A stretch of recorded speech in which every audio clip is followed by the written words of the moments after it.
এই ভিডিওতে দেখানো ঘটনা, ক্যারেক্টার, নিউজ ও সাউন্ড এফেক্ট শুধুমাত্র এন্টারটেনমেন্টের জন্য। এটা কোনো রিয়েল ইনসিডেন্টের উপর বেসড না। ভিউয়ারদের বলছি, যারা ইজিলি ভয় পান বা মাইনার আছেন, তারা ভিডিওটা অ্যাভয়েড করুন। ক্রিয়েটার কোনো ধরনের ক্ষতি, ভয় বা ভুল বোঝাবুঝি দায় নেবে না।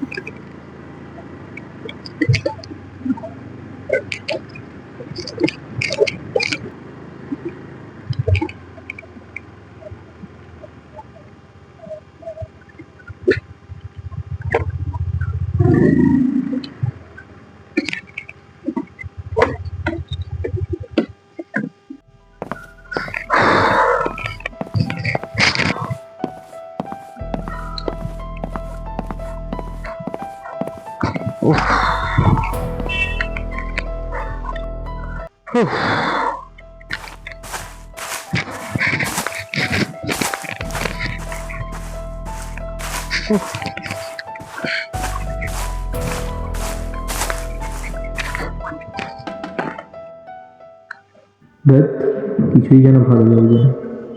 দিন রাত এত খাটছি, অফিসে সারাদিন সারা রাত কাজ করছি, কিন্তু তাও প্রমোশন হচ্ছে না। বাজারে যা জিনিসের দাম বাড়ছে, এরপরে তো খাওয়া পাওয়াও মুশকিল হয়ে যাবে। তার উপর এত খরচা, বাড়ি বুঝতে পারছি আপনার কষ্টটা। আমিও একই কষ্টতে আছি, বাট আমার পরিস্থিতিটা বোঝার কেউ নেই। আচ্ছা, আমি কি আপনাকে চিনি? আগে কি আমাদের কখনো আগে দেখা হয়েছে? হয়তো আমাদের আগে কখনো দেখা হয়নি। যখন আমরা কষ্টে থাকি না, তখন আমরা একটা অচেনা মানুষকে নিয়ে কষ্টের কথা বলতে চাই, কারণ আমরা জানি সে আমাদের কথা শুনে আমাদের বিচার করবে না। হ্যাঁ, কথাটা তো আপনি ঠিকই বলেছেন।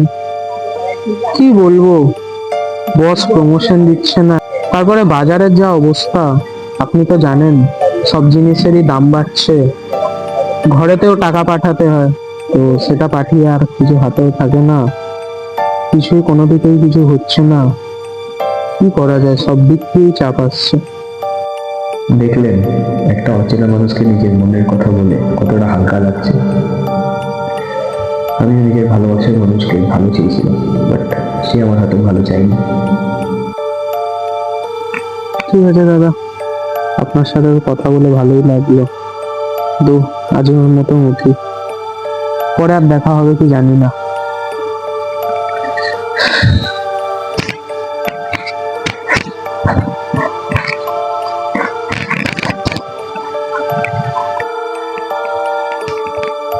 দাদা, আপনার নাম?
ব্রেকিং নিউজ এখন আসছে যে একটা কাপল তার হাজবেন্ডকে মার্ডার করে তার লাশটা একটা ড্রামের ভিতর ঢুকিয়ে দিয়ে তার প্রেমিকের সঙ্গে পালায়।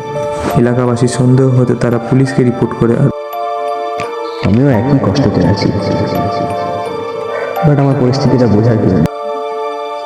দেখলেন, একটা অচেনা মানুষকে নিজের মনের কথা বলে কতটা হালকা লাগছে। আমি নিজের ভালোবাসার মানুষকে ভালো চেয়েছিলাম, বাট সে আমার হাতে ভালো চাইনি।